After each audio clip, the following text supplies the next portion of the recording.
through. The corona has become the corona. We are hearing of the other variant, the fourth wave already. But well, Robert is in the house as well, and I would want to say good morning. Morning, Robert. Good morning to you, Felix. Good morning to you, Mollen, and of course, our viewers. Thank you so much for starting your day with us. We are here. It is yet another new day. And like Felix said, so much is happening. And among those happening, well, is the teachers' money, those in private schools. The 100,000 now. In case they missed the COVID relief fund, they're bracing themselves to receive 100,000. But school is opening on Monday. Now we're also wondering, what is this money meant for? That's something that was coming to my mind. Monday is not very far. Is it transport to their destination? Very interesting Uganda it is, and COVID things it has come up with. Well, of course, COVID comes up with very many things, and of course brings into play many practices, and of course changing of lots of things. But of course, we're here to give you updates into all this. But of course, everybody talk about the money for the teachers, but also yesterday we did see His Excellency the President sign into law the NSSF, which was a bill, now it's a law. And definitely with a couple of amendments there that do touch the grip of workers and people in private work, and of course voluntary saving and all these things, which we'll be looking at much later. But of course, just to catch a glimpse of what we'll be giving you, and we'll start with Mollen there. Mollen, the expectations are high. What are we looking at in nature and weather today? Well, we are looking at mostly what is happening across the world. We've had extreme weather, but more of the focus is being put on the dying forests that we have. Most of the forest cover that we have had collecting most of these greenhouse gases are dying away. And what is worrying most is the part in Brazil, which harbors the biggest savanna coverage with the Amazon. So we're worried about that, but we look into what scientists are advising for what is to come. Well, of course, apart from that, we will be also looking at national matters or matters of national importance there with Robert in the GMU agenda. And Robert, what do we expect in that hour? Today I want to look at the working conditions of hundreds, thousands of Ugandans in the Middle East. What do they go through, and how is the whole system laid out? So that is what we're going to be focusing on in our 8 o'clock hour.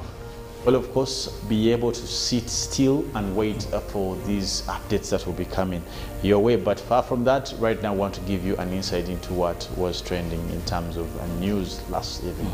And we will begin with His Excellency, the President of the Republic of Uganda, Yoweri Kaguta Museveni, who yesterday received his booster shot at his country home in Rwakitura, that is in Kiruhura district, where President Yoweri Museveni yesterday received his booster dose against COVID-19 at his home in Rwakitura, Kiruhura district.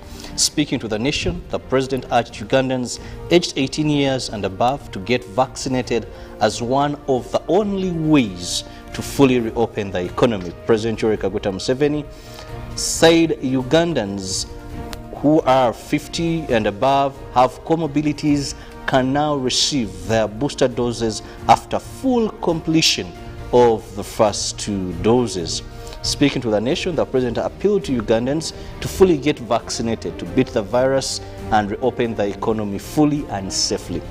The president said he has got reports that even with new Omicron virus, people who have been fully vaccinated quickly overcome it.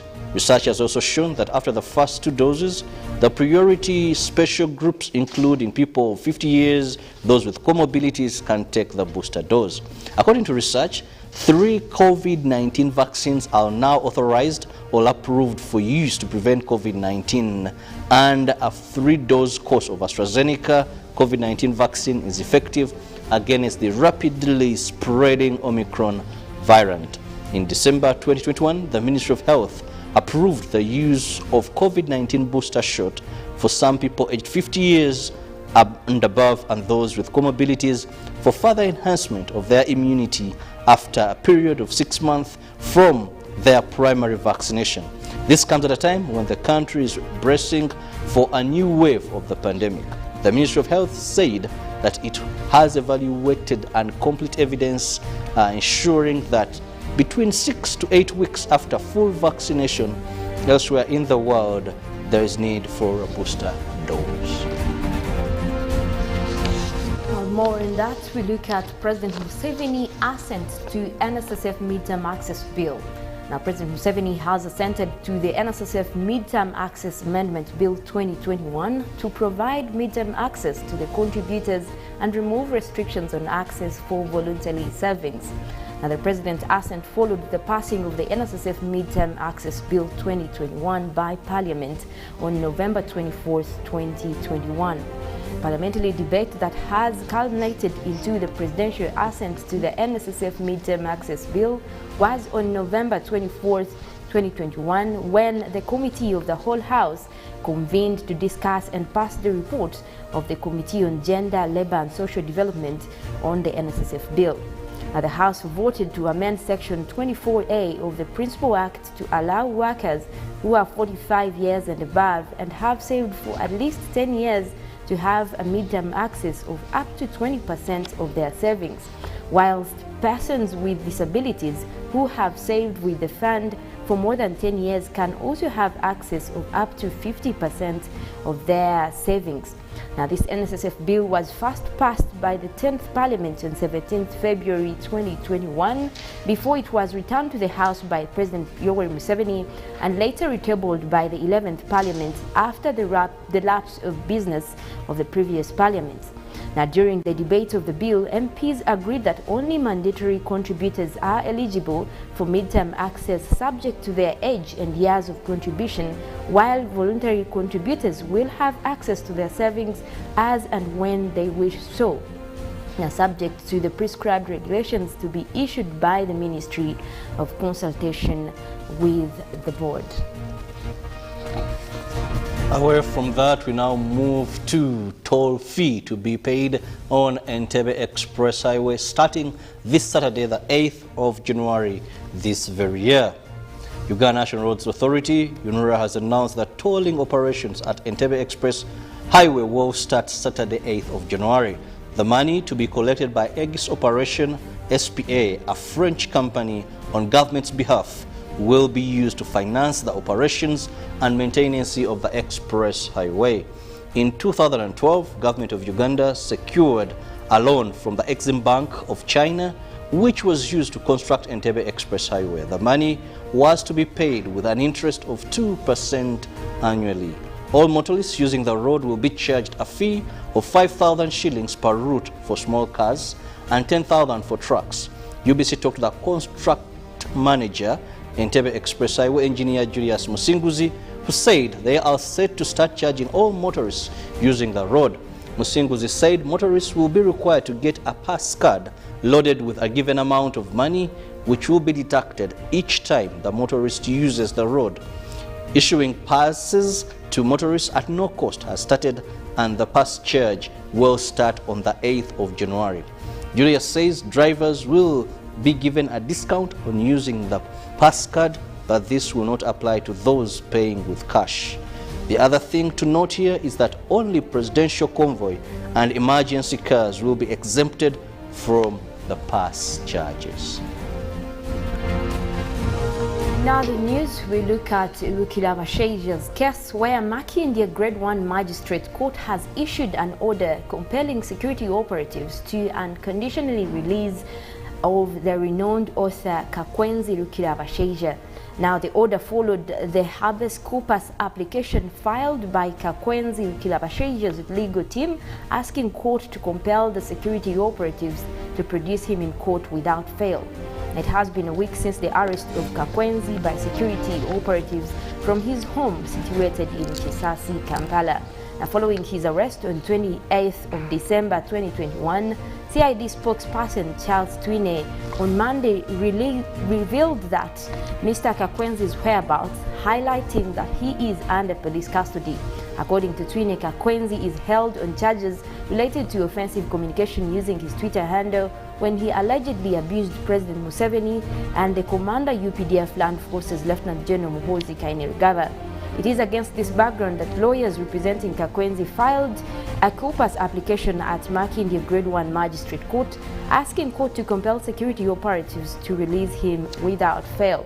Now, basing on her ruling on this application, Magistrate Irene Nant number tier of Makindye Magistrate Court has issued an order compelling police to unconditionally release him. Now, lawyers also cited torture, which is alleged to have been inflicted on their client during and after the arrest.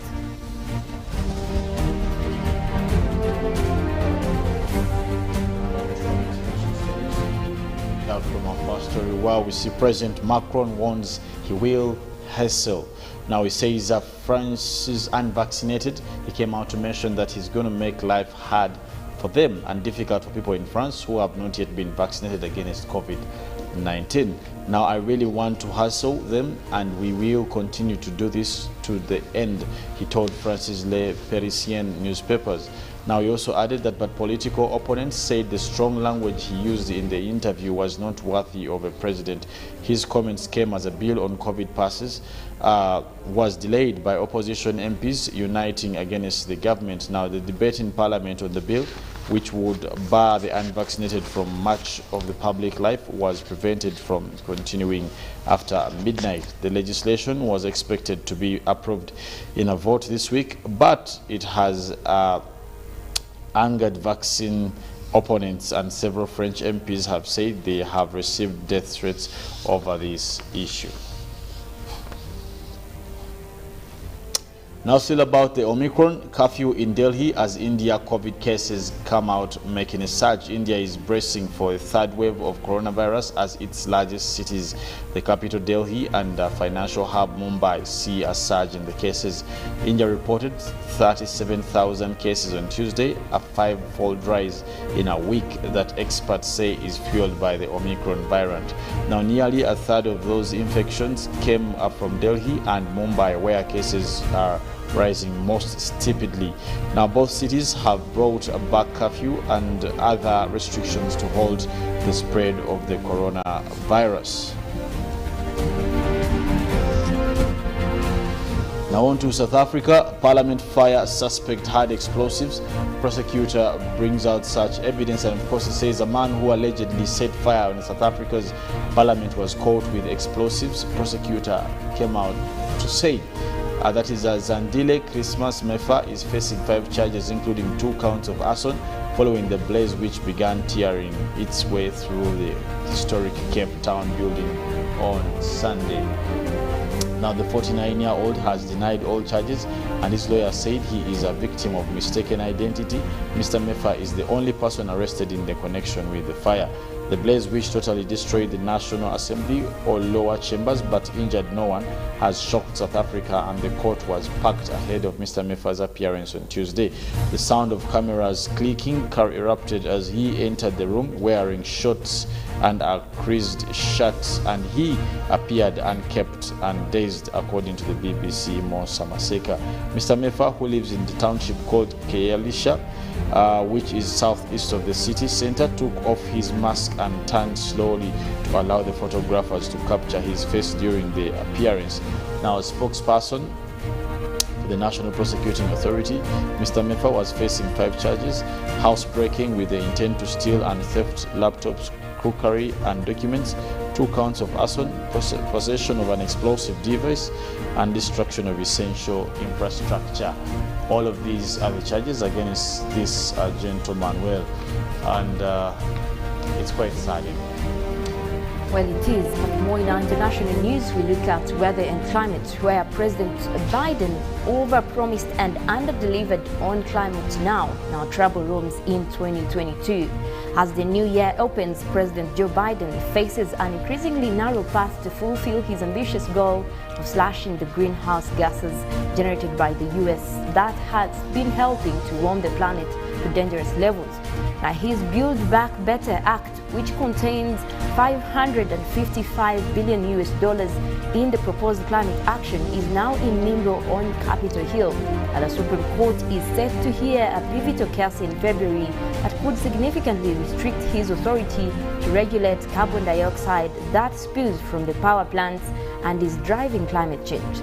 The midterm elections loom in November, threatening his party's control over the Congress, since Republicans have shown little appetite for climate action.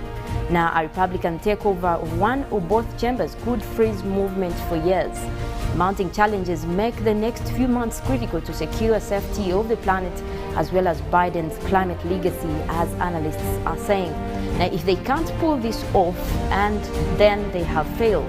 The country has failed the climate test, said John Podesta, a former senior counselor to President Barack Obama and founder of the Center for American Progress, a left-leaning think tank.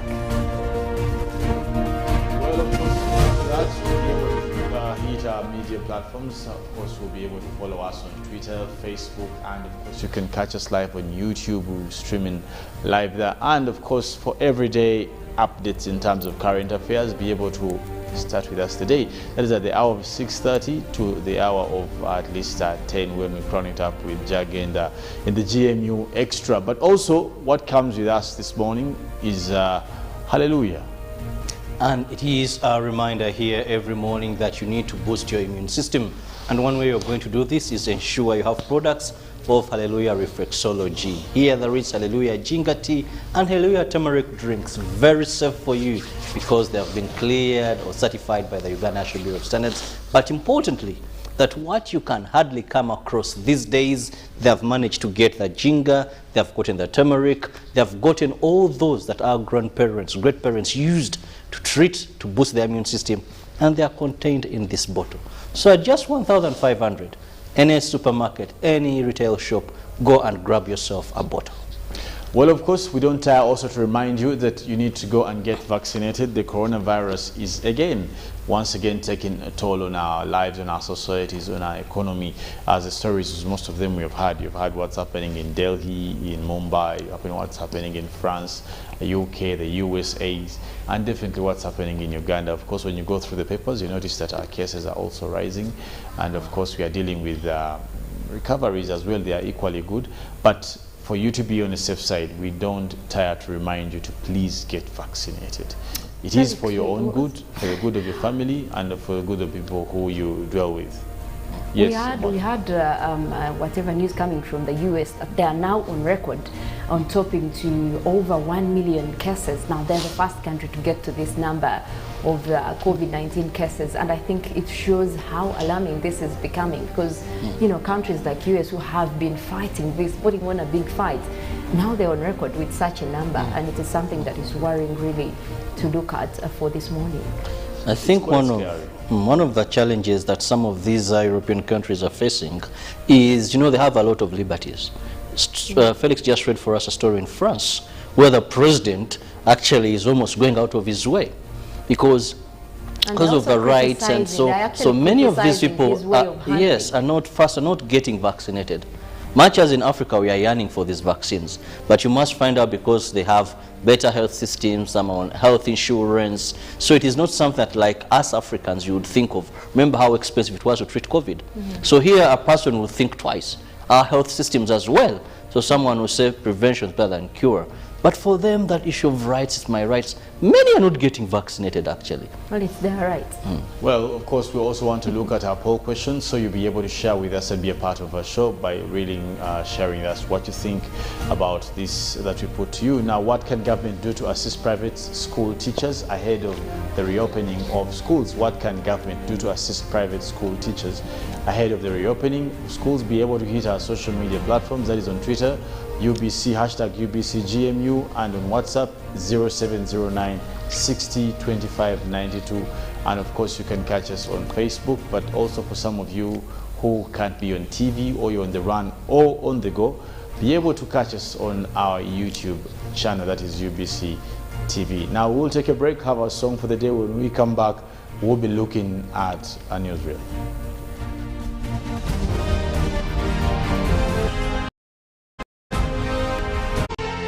This is Good Morning Uganda.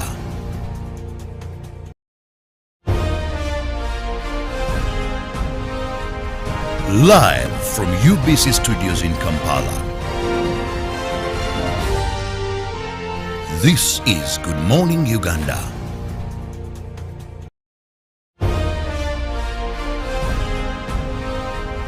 Live from UBC Studios in Kampala. This is Good Morning Uganda.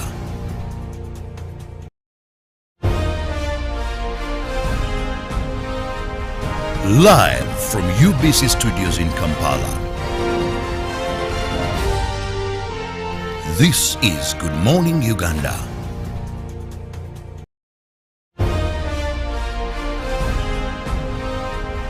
Live from UBC Studios in Kampala. This is Good Morning Uganda.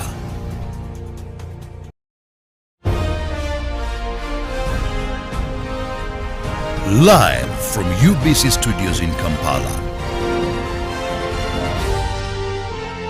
This is Good Morning Uganda.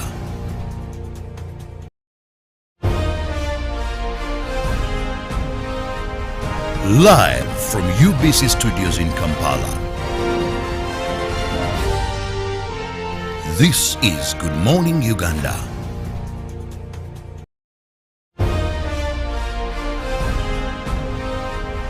Live from UBC Studios in Kampala.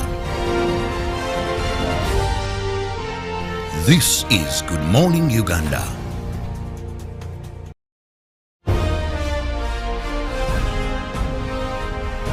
Live from UBC Studios in Kampala. This is Good Morning Uganda.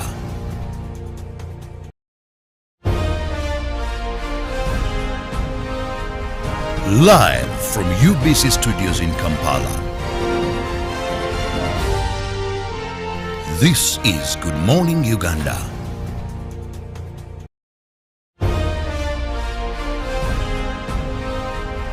Live from UBC Studios in Kampala.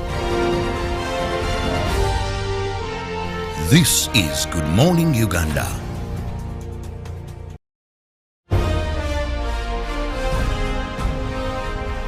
Live from UBC Studios in Kampala. This is Good Morning Uganda.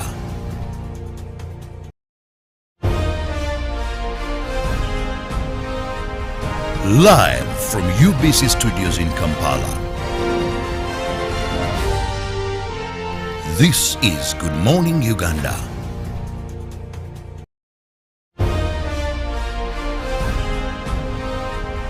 Live from UBC Studios in Kampala. This is Good Morning Uganda.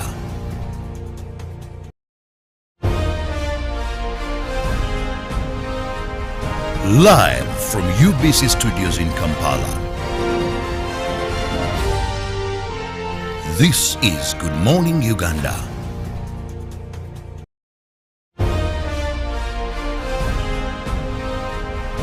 Live from UBC Studios in Kampala. This is Good Morning Uganda.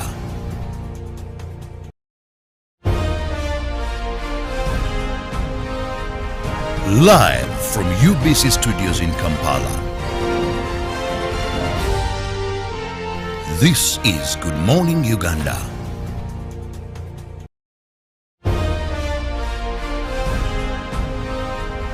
Live from UBC Studios in Kampala. This is Good Morning Uganda.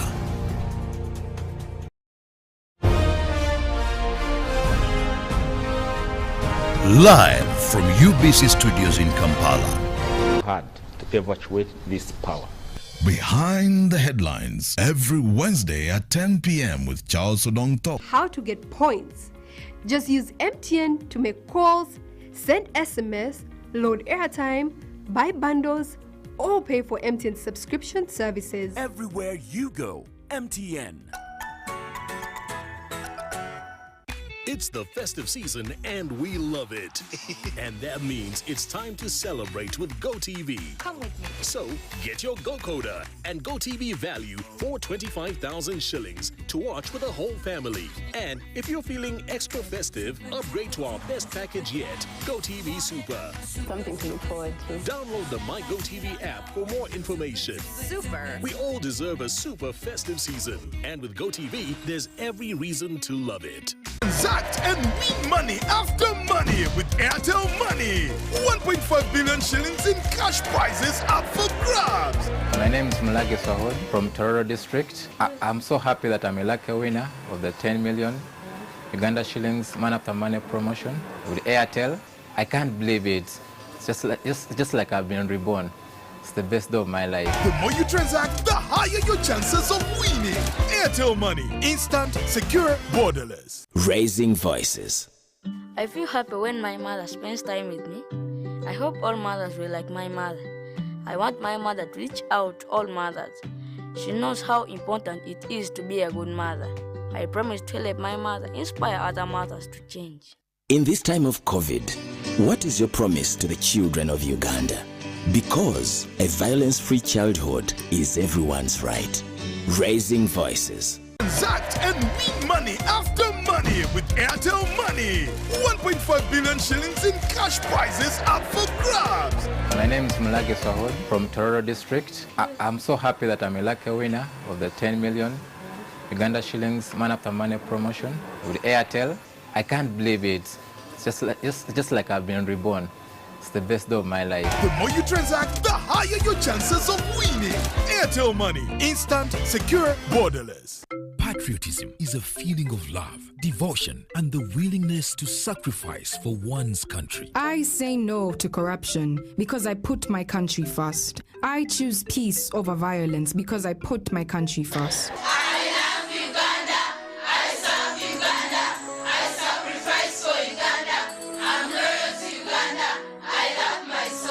Be patriotic, Uganda first. This message is brought to you by the National Secretariat for Patriotism Co-Uganda, Office of the President.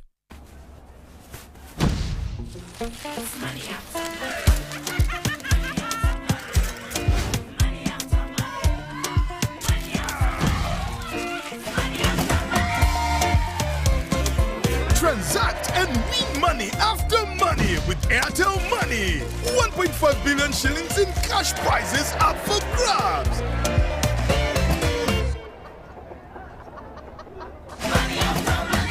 The more you transact, the higher your chances of winning. Airtel Money. Instant, secure, borderless. It's no secret that ICT makes learning easy. The strides made in our field couldn't be possible without it.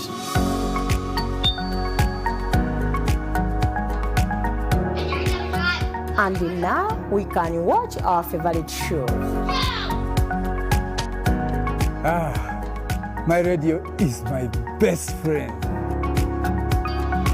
UCC provides an enabling regulatory environment and policy guidance for healthy competition.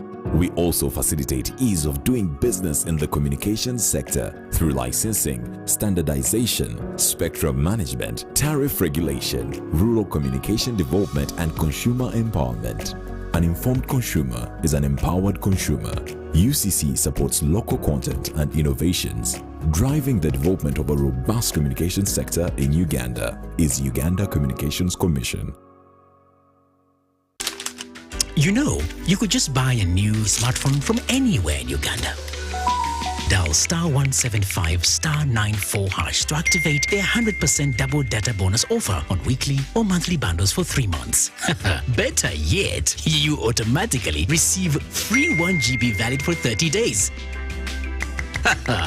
You are hooked already, aren't you? Enjoy 100% double data bonus from Airtel. Buy a smartphone from anywhere in Uganda and insert an Airtel SIM card. Dial *175 *94 hash to activate a 100% data bonus offer on weekly or monthly bundles. Valid for 3 months. Dial *175 hash and select your preferred bundle to activate a 100% data bonus offer on weekly or monthly bundles. Valid for 3 months. Airtel, the smartphone network. Live from Now Avenue in UBC Studios. This is Good Morning Uganda.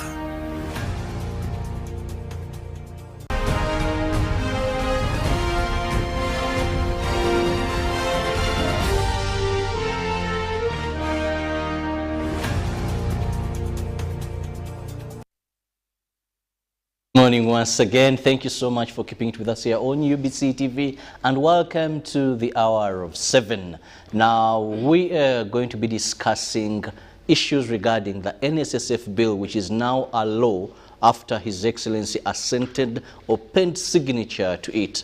We also expect to be joined by the General Secretary, Uganda Workers Unions, Asha Wilson Owere, who will be joining us on set, as well to discuss more regarding this law now, which is so much an excitement to people that are saving with NSSF, but also now creates better room for voluntary saving. If a person has saved for at least 10 years, a minimum of 10 years, they clock 45 years, they can now get 20% of their savings. But also those with disabilities can get a 50% of their savings. With me is Felix, with whom we are going to be discussing this. Felix and Mollen, of course, will be also with us and giving us all the feedback from you people. But once again, let me first remind you of our poll question this morning. Well, of course, now what can government do to assist private school teachers ahead of the reopening of schools? That is, be able to share with us what your true sense and your thoughts are on what government can do to assist, basically, private school teachers. Felix, discussing the law now after the President assented to it, first and foremost, this was in the 10th Parliament.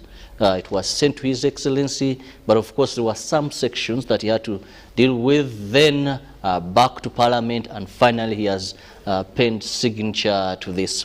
First of all, let's look at the relevancy of His Excellency signing. What does this mean to the workers, the savers with NSSF? It's a fund of about 13 trillion, and now we expect about 900 million to be off the fund for people who currently can benefit from the 20% saving.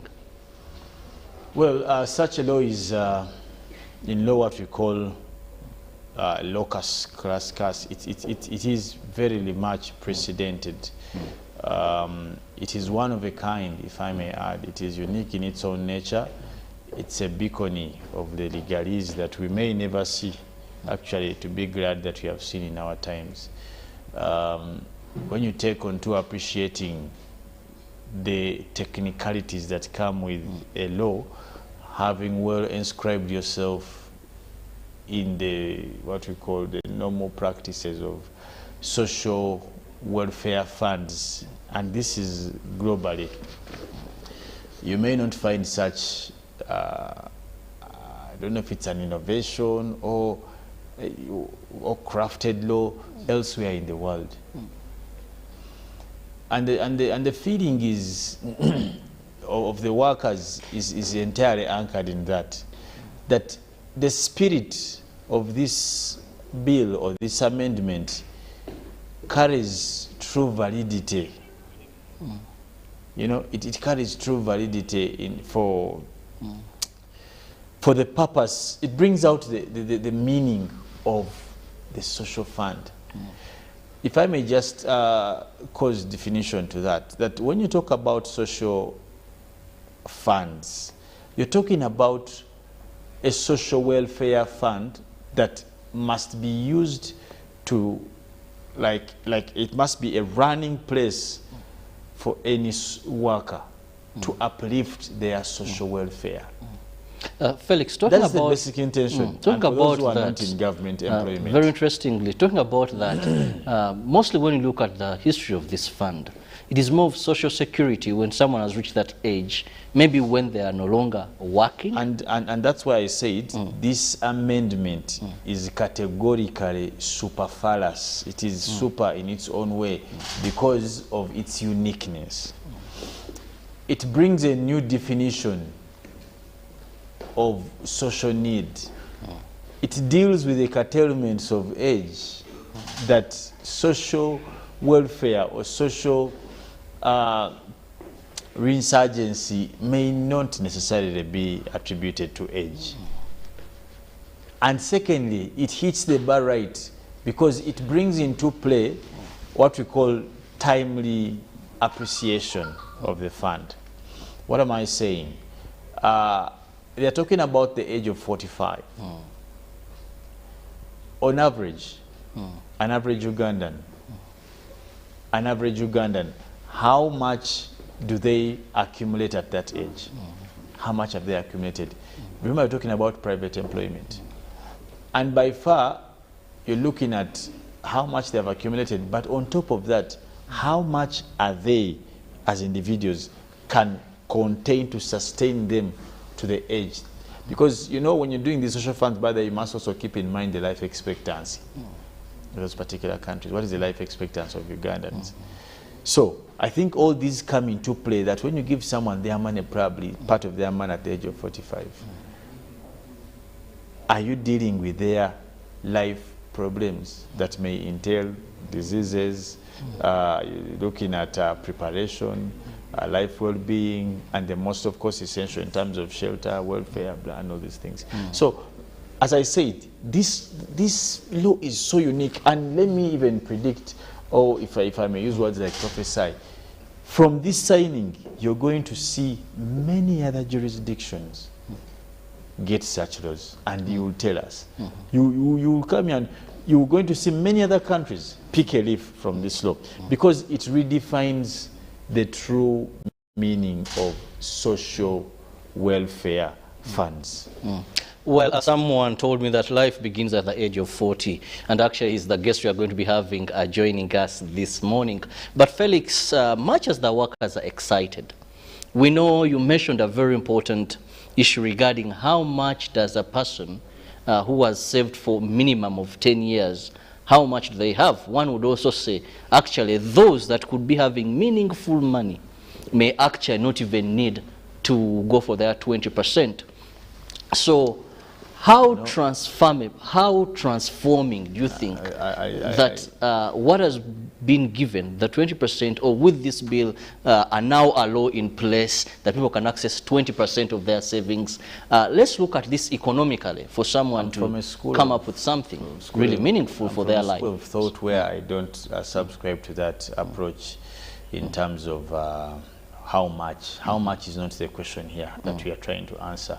And I don't think this was the intention of those who pushed the laws, and senior even Ndugu will tell you that the intention was not about how much. Because how much can only be limited by what you intend to do. You have seen people here do great things with very small amounts. So I think that the question is not necessarily about how much can be done, but by far probably we must concentrate on at least the availability of that much. Now, lifestyle must be also looked at relatively, that not what you need as Robert is what I need, you know. So I think the concentration must conclusively be about the intention. What is the spirit of this amendment, you know? So people survive on different incomes, and that's okay, as long as there is that level of survival. So the issue of how much you get at that point for me is not an issue, because you can't do magic. If that's what you're able to get, work within that. At least it is available. Well, we are joined by Asha Wilson Owere, who is, that is the General Secretary of the Ghana National Unions representing workers in this country, all combined together. You're most welcome to our studios this morning. Thank you, my brother. And of course, not wasting any time, the President has sent it to the bill. I know you must be one of the most excited Ugandans. No, I'm very, very excited. Actually, from yesterday, I was telling people, I've even changed my style of walking. I walk with a lot of swag. Because, you know, when your dreams come true, it's something that you must, first of all, celebrate, thank God. And on a special way, I want to thank my president, because he has listened to the workers, and he has given us a gift of the new year, which is something we must all appreciate. Well, talking about the gift of the new year, Wilson, take us through the intention of this, that is midterm benefit. Let's better understand it. What is the intention of this? Though we've talked about it, but now it is real. People are excited. Those that have been saving will be able to get that money.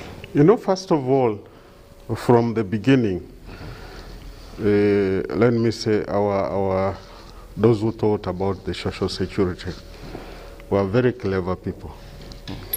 But since national social security came in place, there was that perception that they are being forced to save the money. Most people think that that money has not benefited the workers. So we thought about it and said, no, why don't we bring it closer so that before somebody reaches old age, like he's in 55, he's 60, that's when you access this money. We thought about that. There's that age where really life is just starting, and that is 45. You know, life starts at 45. For some of you who are still young, real life starts at 45. And that's when you can think very well, you can plan, and in the next 10 years, you know, after accessing this in the 45 years, then you have 10 years more. But you can plan within this period that by the time you get the other money, you have started doing something. Now, along the way when we were doing this pandemic also came in, and it also helped us to promote and accelerate our wishes, which was very, very good. Now, the most important now is that we need, first of all, to create awareness among our people so that they are able to use this money effectively, and so that they plan, and by the time the next 10 years when you are getting the balance, you have something to show that, yes, I've started this, and we are now going in this direction. For me, I'm a lucky man because I got my money and I invested it, and now I have a school where I'm but COVID, you know, disorganized me. But still, I'm proud. But this particular bill is, first of all, going to bring more money in the economy.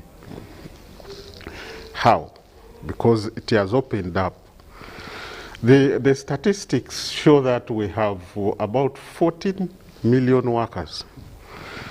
But out of 14, it's only 2.1 who are saving with NSSF.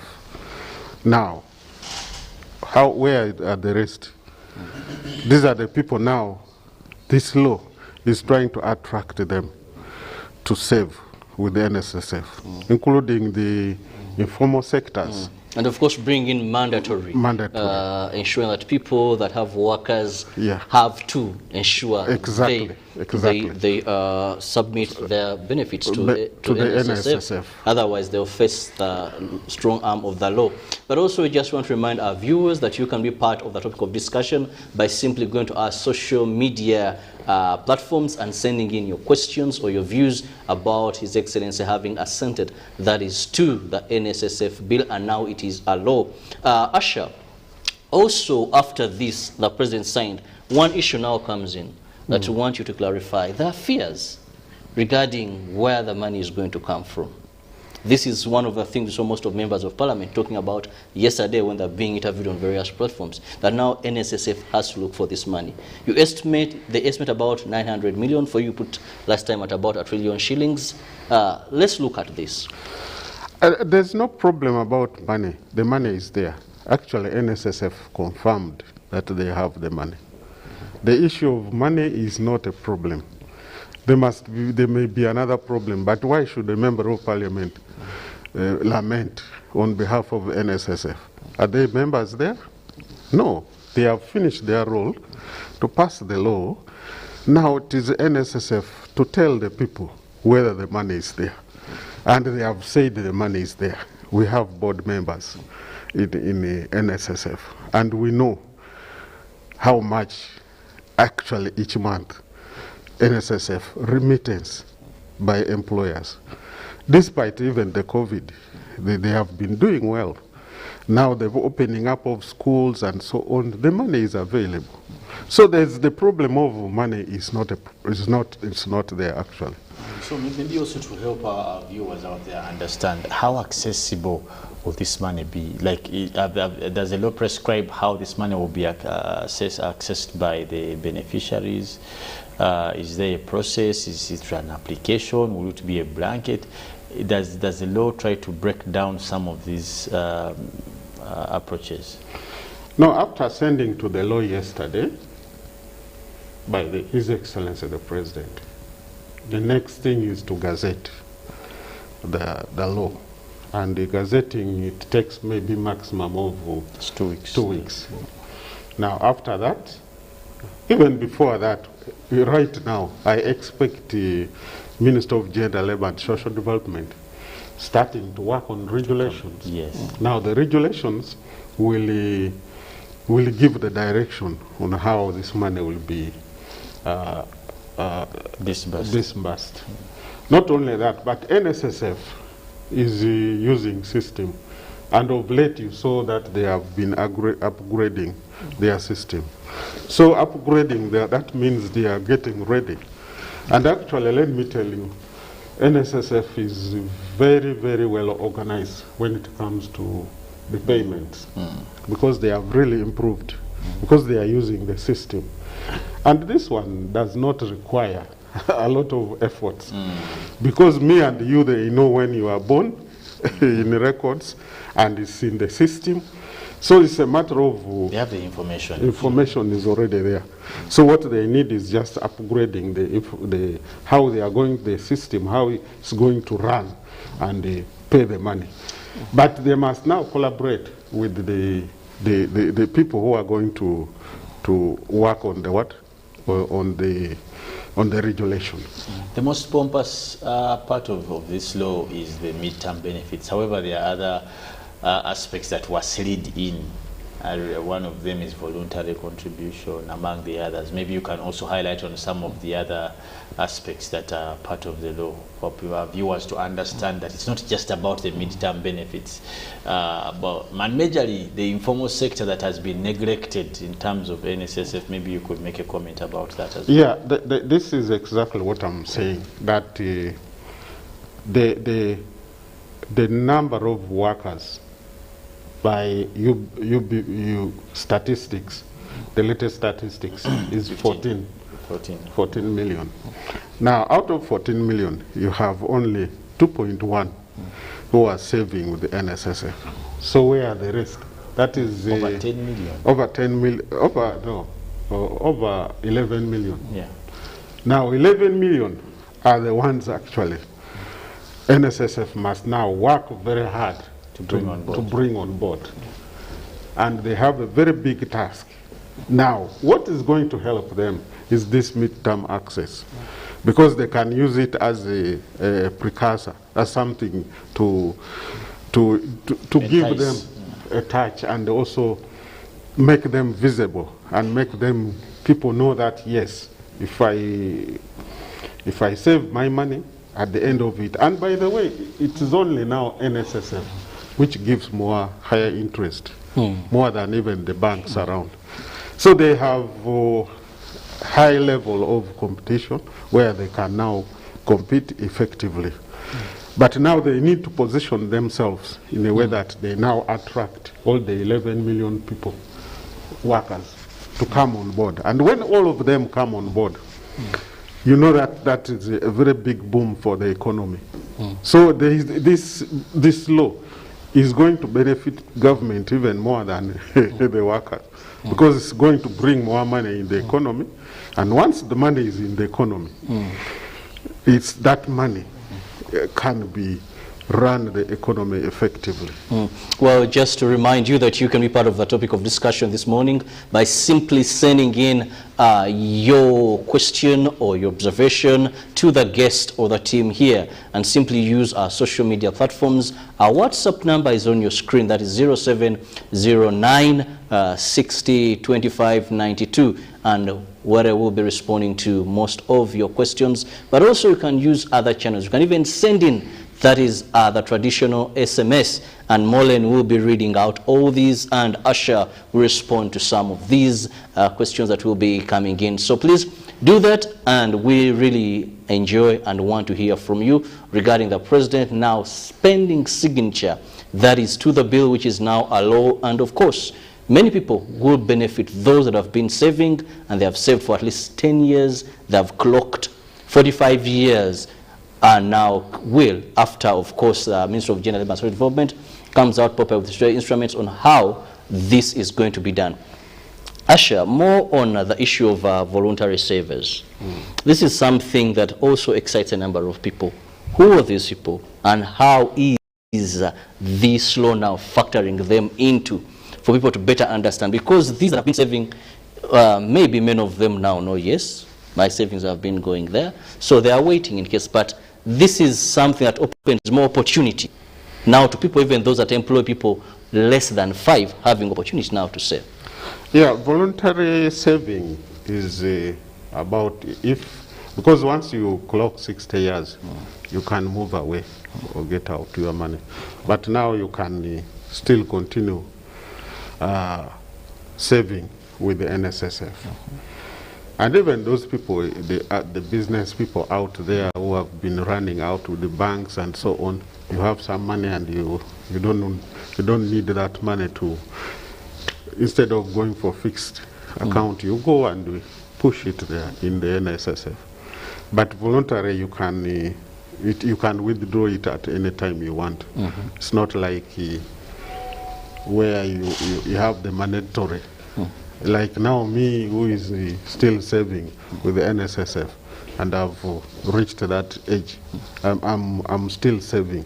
Any money I get, I can even, sometimes I even at night I feel that I have some money which I don't want to keep with me. I just dial my phone and I say *1 something, 18 something, then it comes and I push there my money. Within 24 hours, they give me back the statement. The money is already in the account. If I want to withdraw, the same. That now turn NSSF more or less into a bank, which it isn't.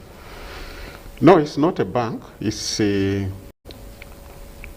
now actually giving services. Because we know these monies are also invested. Yes, but this one, you cannot say, you cannot withdraw it through the mobile. You still have to go through the process. But that process, it can be at a certain level, at a certain time. But why is it there? It's because the money you have can be put as you are saving, and it can even generate you more interest than any other bank. Well, let's look at some of the feedback that is coming in from you, our viewers. Really appreciate that, and please keep those messages coming in. Okay, we'll get to that later. Well, let's have your final remarks regarding this.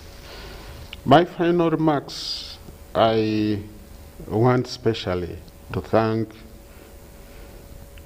the Speaker, Honorable Jacob Olanya. You know, Honorable Jacob Olanya, we stormed his office when 10 Parliament passed this law. Yes, the 10th. Yes, and then when 11th Parliament came in, the law was what? Put aside. They said time is over and so on. So we had to start from zero. But when the day that law was put aside, we ran mad and we went to Olanya. I remember storming Olanya's office without an appointment with some members of Parliament representing workers. And he gave us an audience and assured us that is going to fast track this law. And I'm very happy. He actually stuck to his words, and today this law has been assented by the President. And the President showed us that he's a leader, because we had several meetings with him, and whereby we had facts and figures, and also had his perceived thinking, by the time we reached an agreement, we had already discussed a lot with His Excellency. But this is a gentleman who would listen to you, actually even challenge you, and then later on agrees with you. Especially the areas where we had a serious contention was where the fund should be. And that was a very big problem. And later on, he had to surrender and said, okay, you people, you have given me a lot of information. Now we can agree. Let's have a deal, kind of, but the investment now goes to Minister of Finance, and then the rest of the supervision under Minister of Gender, Labor and Social Development. And you know, that was a very, very serious issue. You know, one time we had to send this NSSF to be under Minister of Finance, and the workers who have been in a serious battle on that. And another important thing is our money was being deducted by Ubura. Ubura was taking almost.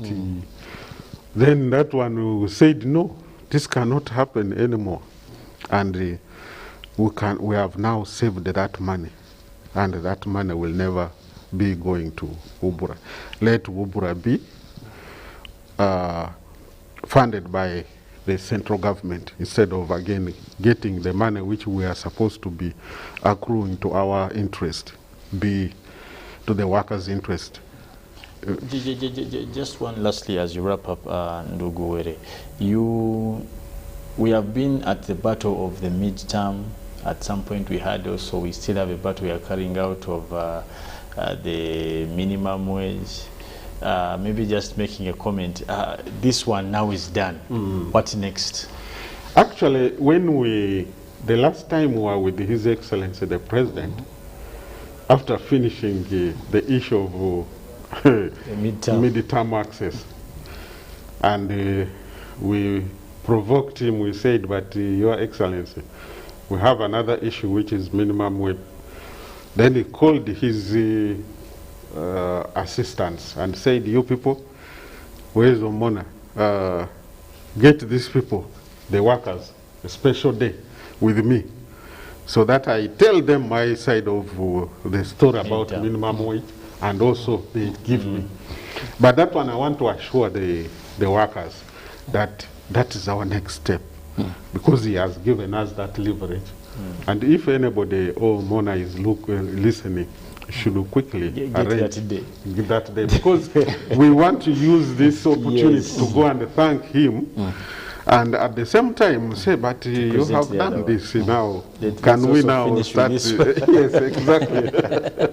So, but in total, I'm very excited, because you know, this is now the beginning of people understanding that the workers are the engine of development. Well, before I let the man move out here with swag, sing and enjoying himself, let's take a look at some of the messages that are coming in from you, Mollen. Well, we do have Okurt here saying thank you so much for the discussion on the NSSF new law.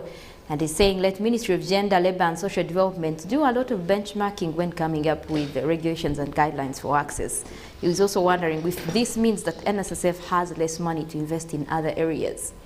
Well, thank you so much for being part of this. Now, there is also someone who is wondering if there's going to be enough cash flow with the funds now that members are, required to access the funds. Well, also something coming in. So this one saying, good morning, Uganda. Thank God for the new year. Now, Ministry of Transport should come up and help to take people. Well, still comments about the transport. Good morning, Robert. Thanks for the show. I have been serving with the NSSF now. This has given, this law gives opportunities, so I am happy. Thanks. There are people who are actually happy about this. And there is also a student who is wondering, can students open up savings? with NSSF? Well, very interesting. It is our workers.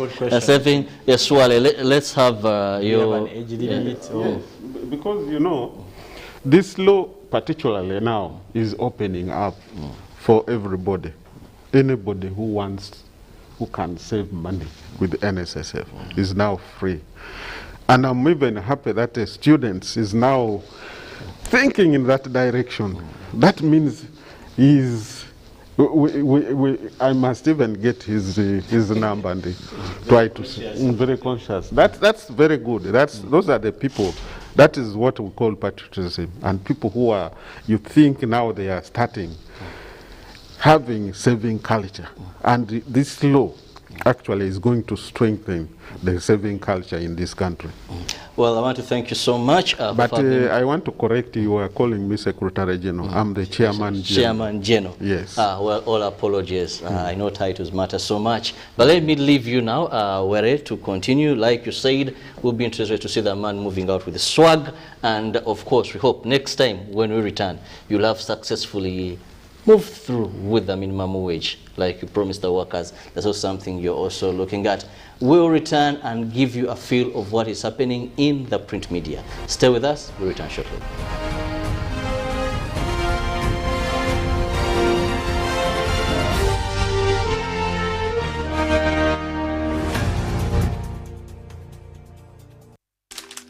You know, you could just buy a new smartphone from anywhere in Uganda. Dial *175 *94 hash to activate their 100% double data bonus offer on weekly or monthly bundles for 3 months. Better yet, you automatically receive free 1 GB valid for 30 days. You are hooked already, aren't you?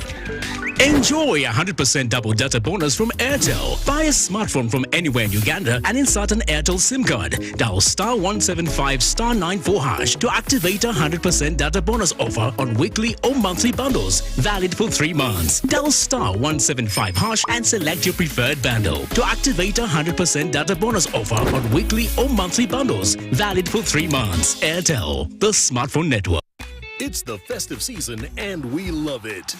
And that means it's time to celebrate with GoTV. Come with me. So get your GoCoder and GoTV value for 25,000 shillings to watch with the whole family. And if you're feeling extra festive, upgrade to our best package yet, GoTV Super. Something to look forward to. Download the My GoTV app for more information. Super. We all deserve a super festive season. And with GoTV, there's every reason to love it. Pick of the day on UBC, brought to you by Authentically symbolic and insightful. We should work so hard to evacuate this power. Behind the headlines, every Wednesday at 10 p.m. with Charles Odongto. How to get points. Just use MTN to make calls, send SMS, load airtime, buy bundles, or pay for MTN subscription services. Everywhere you go, MTN. Everyone deserves more this festive season, which is why MTN Momo is giving you more thank you points on your MTN Momo withdrawals at agent locations. Get 150 thank you points for every 1,000 shillings spent in withdrawal fees. More thank you points means you get more free minutes, more free MBs, more free SMSs, and more free Momo Pay shopping. To use your thank you points, dial *141 hash. Everywhere you go, MTN.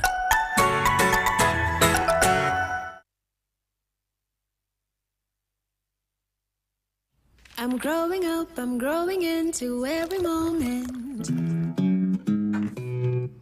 Thanks, Mom. Nurture the moment with Minute Maid Delight, now available in apple flavor in the 400ml ready-to-drink pack. Live from UBC Studios in Kampala. This is Good Morning Uganda.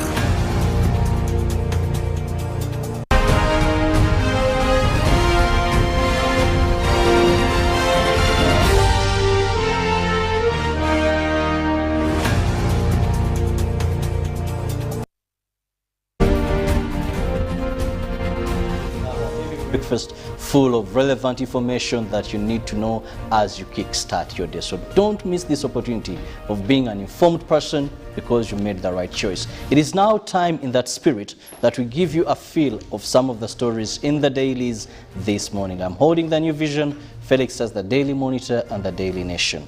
To begin with, Museveni signs NSSF bill. What next? That is a question that the New Vision brings you this morning. What next after he has signed the NSSF bill? NSSF, we are ready to pay, says National Social Security Fund. The money is there and they are set to pay. No vaccination, no teaching, Minister Muyingo. Well, for the teachers and still related to education, there is Senior 1 and Senior 2 physics work for you this morning. His Excellency gets that is his third jab of COVID-19. A picture there, Dr. Diana Atwine, and they are vaccinating President Yoweri Kaguta Museveni. Then 68,000 veterans to undergo fresh verification. That is also a story in the New Vision. And UPDF sends more commanders to Democratic Republic of Congo. But also from the transport sector, operators meet Minister of Affairs. Now in the Daily Monitor, savers to get NSSF cash in 2 months. Parliament passed the act last November. Minister says the money is available. People with disability can access up to 50%. Now NGO rescues teachers with COVID cash relief, and government warns schools on hiking fees. But also local diabetes drug passes standard test, and Museveni takes booster dose, urges Ugandans to get vaccinated. Now invest in the new Fort Portal tourism city. Of course, they give you a photo from the archives, the Uganda Cranes team before the match against Ghana's Black Stars. That was in 1978. Now Israel ends Ethiopian rescue mission and works on Golden Gate Bridge start. That was in 1933. Coming back to the New Vision, how does one teach a 5-year-old to share? Well, that is the column parenting, and the Nyonyintono are there to answer those questions. How do we tell our son about his HIV status and dating? That is a question there. But also we look at the COVID-19 tracker for Uganda this morning, and so far new confirmed cases stand at 1,423. Looking at positivity rate, 21.6%. Then death as a result of COVID-19, new deaths stand at 4. And of course, there are the cumulative figures there so far for our country registered, and the recovery is there. Once again, go get that jab, go complete your vaccination, and if you're above 50, go for a booster dose there. We look at today in history. It was on this date, the 5th of January, the year 2010, when police fished out KCC's land title. But also on the same date, the year 1998, President Moi was declared winner in Kenyan elections. Now in sports, Kangalo NCA's Vipers race open, and who is missing at AFCON. Now tennis, Australian Open, also they give you an insight in that, but NEC eagers to play with Uganda's Cup big boys. Now Omwire expects better from KCCA, and UPL to pick COVID lessons from Cameroon, says Lule.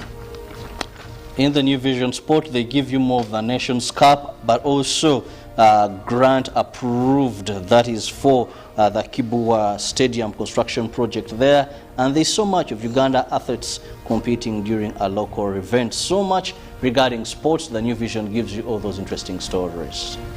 Well, of course, a sneak glimpse into the Daily Nation, where we see DP had initially ruled out working with small parties, insisting he was out to build a national outfit there. But now he says why Ruto clamped down on coalitions, and they give you some of the reasons and how his desperation led him to that. And of course, schools now set tough conditions for students, and in the same way they give you what's happening in the neighboring countries like Sudan. Their anti-Kunz killer were contracted, police says, an oil farm protest at illegal importation. Well, of course, apart from that, be able to read or get the actual copies of these dailies to get an insight of these stories. But we also want to take you onto the road with Mollen Kenyena. Well, starting off, we want to see which roads are actually clear for you this morning. If you're traversing through Kampala, And starting off with that roundabout around Chira Road here, this is where the traffic is. But you know, the good news is that it's just a few meters just close to the roundabout where you have the traffic. But at least Kira Road, before getting to the roundabout, is quite clear. But you also look at the road up there, that is the Binaisa Road. It is quite clear for the people leaving towards Binaisa Road, but Yusuf Rule seems to be having a little bit of traffic. So this is one that you can avoid this morning if you really have a shortcut. That road towards the roundabout in Kira Road there is having traffic, and that you can bet on the fact that it actually has, you know, quite a distance with that traffic, and some of it is just stuck. Cars are not moving there, so that is one you can avoid. But after the roundabout, we start to see that road clearing. That is Haji Musa Kasule Road. That road is quite clear this morning. That is heading towards Wandegea Bombo Road. That road seems to be a little bit having traffic as you join in from Haji Musa Kalule Road towards Bombo Road. Now there is a little bit of traffic, but at least some of it is moving, except the one that is now heading towards Wandegea side, which is having a little bit of traffic. But also for those leaving Kampala, but those coming in seem to be a little bit clearing in terms of traffic. Then you look at the Makerere Hill Road, which is also quite clear for this morning. Not a lot of traffic, just a little bit towards the junction there, where there is a little bit of traffic, but at least that is clearing, and it seems like cars are moving. So that is not much to make you stuck in traffic. Now you look at Bombo Road, after Wandegea, it starts to clear up. There is a little bit of more clearance in terms of traffic as you head into Kampala. So that is one road to actually count on if you are headed towards Kampala. Now you start to see a little bit of traffic as you head into Kampala Road, but that is also just a small distance, and it seems like cars are moving. So Kampala Road seems to be clear from if you're joining from Bombo Road. That is also one good one. But also you look at the upper roads from the Kampala Road. You look at the Buganda Road is also quite clear for this morning, having less traffic.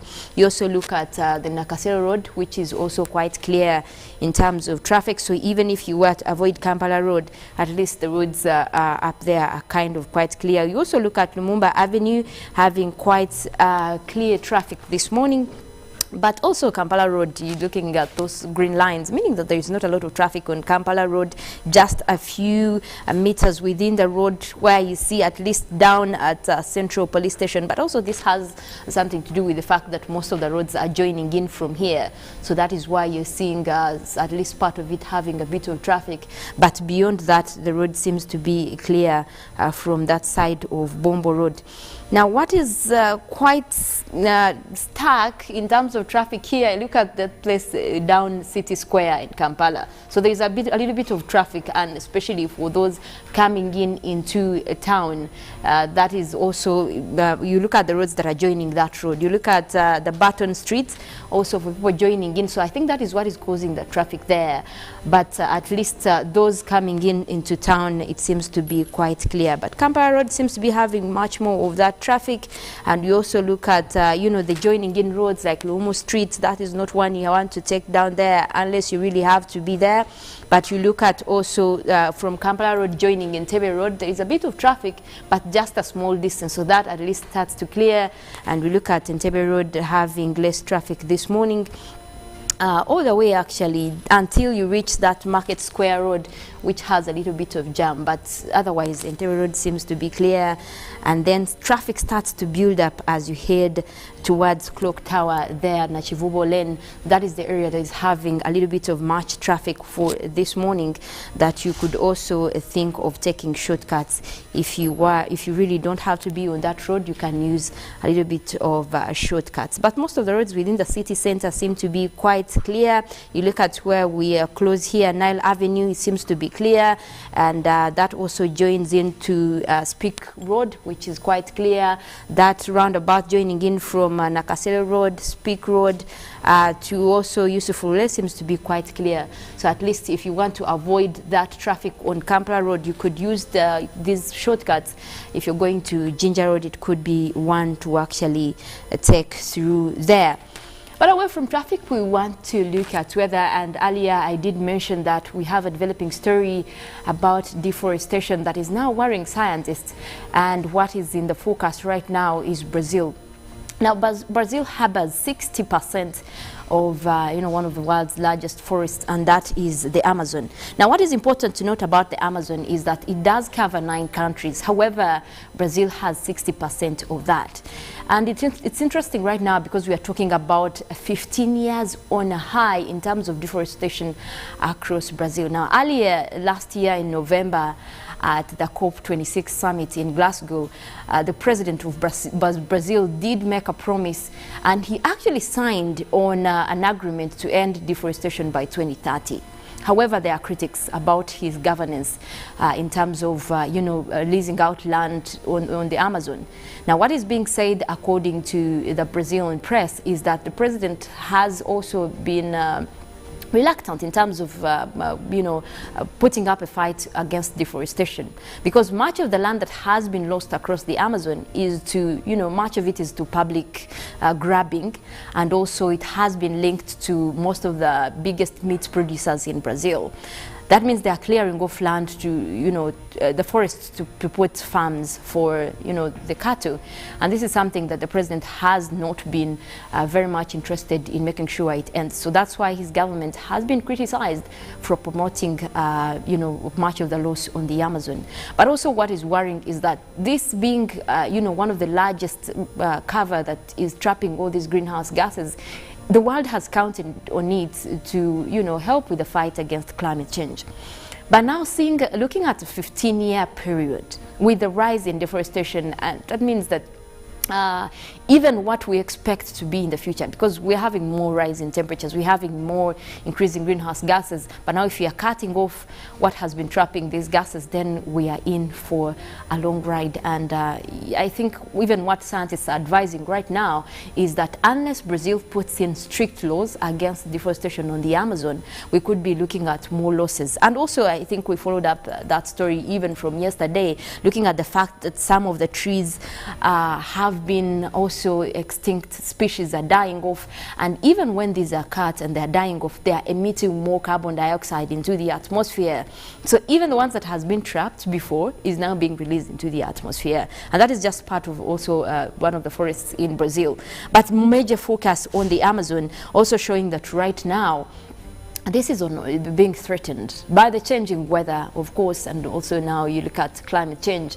But the fact that government is not really looking at the best way to end deforestation across the Amazon is what is worrying, because these countries that are having a small part of the Amazon have actually not tampered with it. Now, the big percentage in Brazil is the one being tampered with, and most of it has been lost due to public grabbing.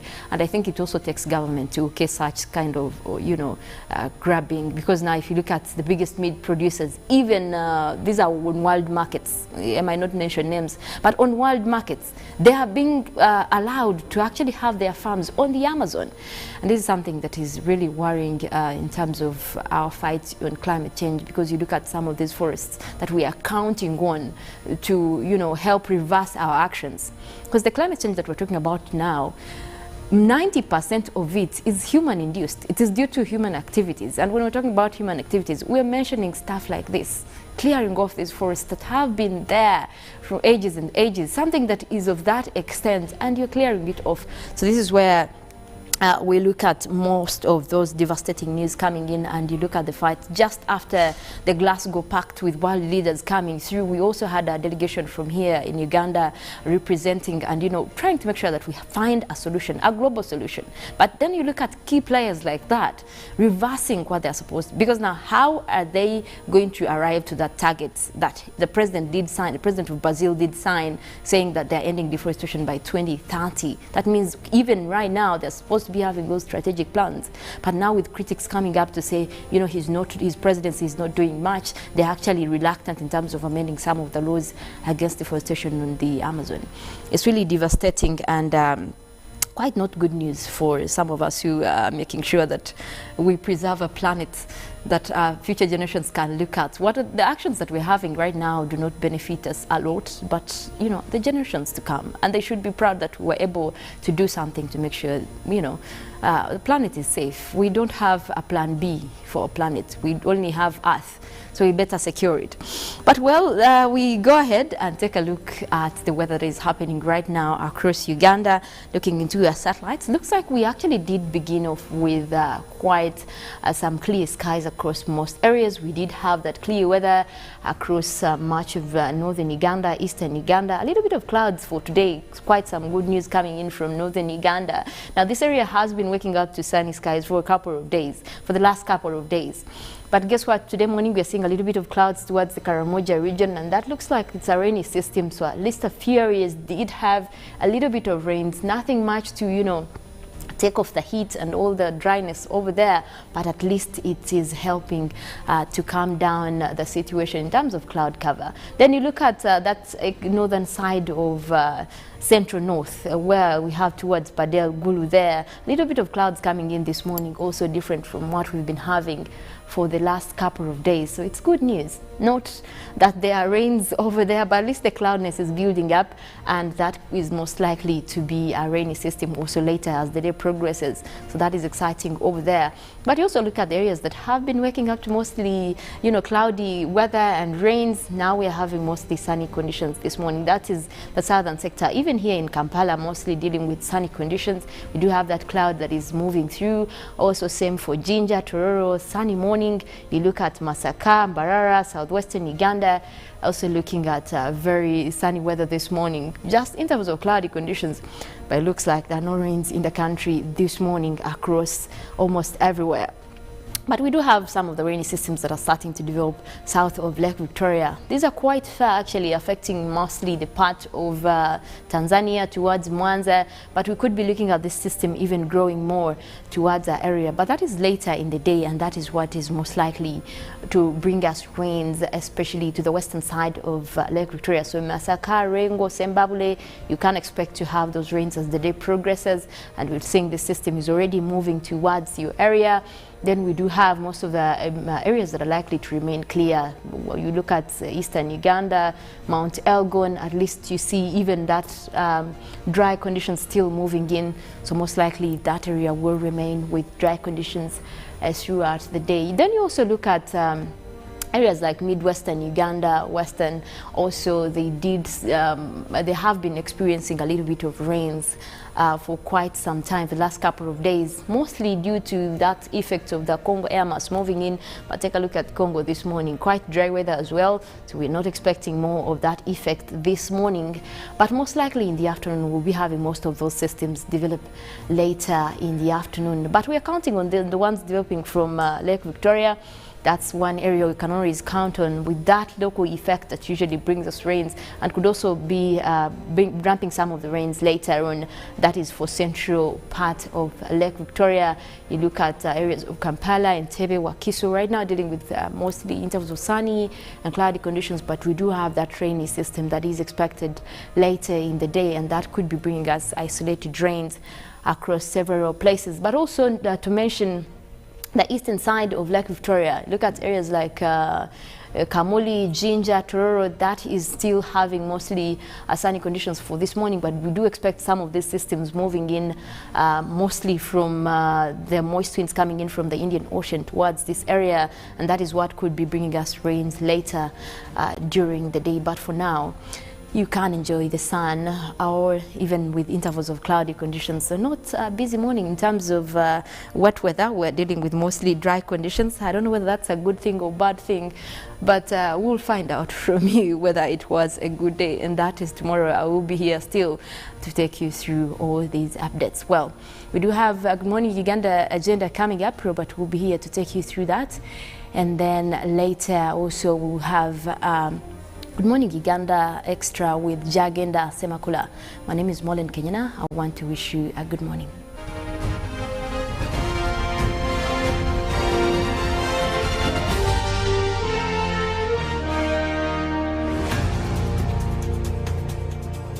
Raising voices, I feel happy when my mother spends time with me. I hope all mothers will like my mother. I want my mother to reach out to all mothers.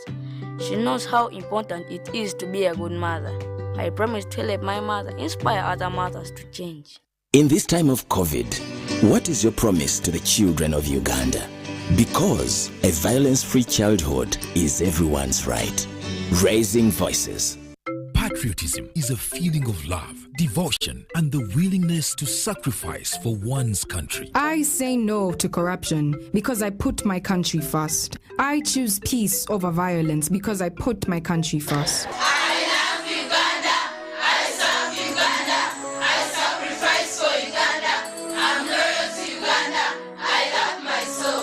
Patriotic, Uganda first. This message is brought to you by the National Secretariat for Patriotism Uganda, Office of the President. Back to school, back to school, back to school today. The global COVID-19 pandemic led the nation to 2 years of unprecedented learning, disruptions, and closures. Now it is the time when the country is getting focused on upcoming school reopening. This is not a time for despair. This is a time to deepen community engagement for safer schools reopening. Rural Broadcasters Owners Association (RUBA), in partnership with Ministry of Education, Uganda Broadcasting Corporation, World of Bingwa, Teacher Talk Magazine, and Stanbic Bank will engage parents, learners, teachers, school proprietors through an inclusive National Safe Back to School Symposium. The National SB2S Symposium is a countrywide 3 days of deliberation hosted at UBC and aired simultaneously via radio stations and televisions from Monday 3rd January to Wednesday 5th January 2022 from 11 a.m. to midday. The speakers will include the Minister from Education, Youth and Child Affairs, leaders of teachers' unions, school proprietors, parents, and private sector. The speakers will be supported by media personalities to convey messages in different languages, as well as igniting conversations customized to geographical and social reach. Do not miss. Let's discuss safe school reopening.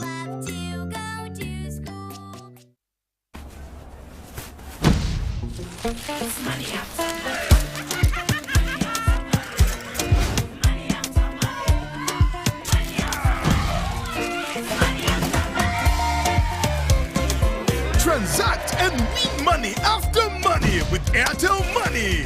1.5 billion shillings in cash prizes up for grabs.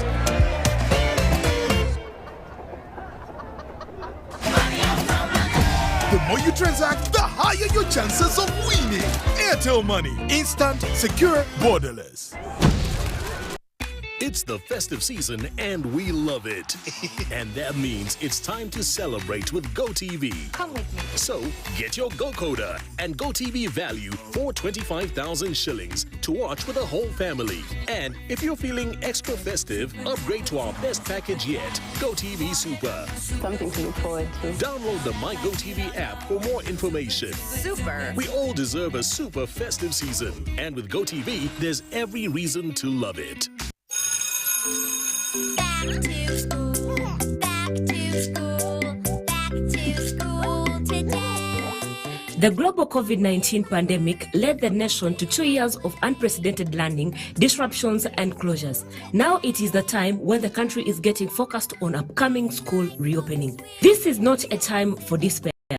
This is to deepen community engagement for safer schools reopening. Rural Broadcasters Owners Association (RUBA), in partnership with Ministry of Education, Uganda Broadcasting Corporation, World of Bingwa, Teacher Talk Magazine, and Stanbic Bank will engage parents, learners, teachers, school proprietors through an inclusive National Safe Back to School Symposium. The National SB2S Symposium is a countrywide 3 days of deliberation hosted at UBC and aired simultaneously via radio stations and televisions from Monday 3rd January to Wednesday 5th January 2022 from 11 a.m. to midday. The speakers will include the Minister from Education, Youth and Child Affairs, leaders of teachers' unions, school proprietors, parents, and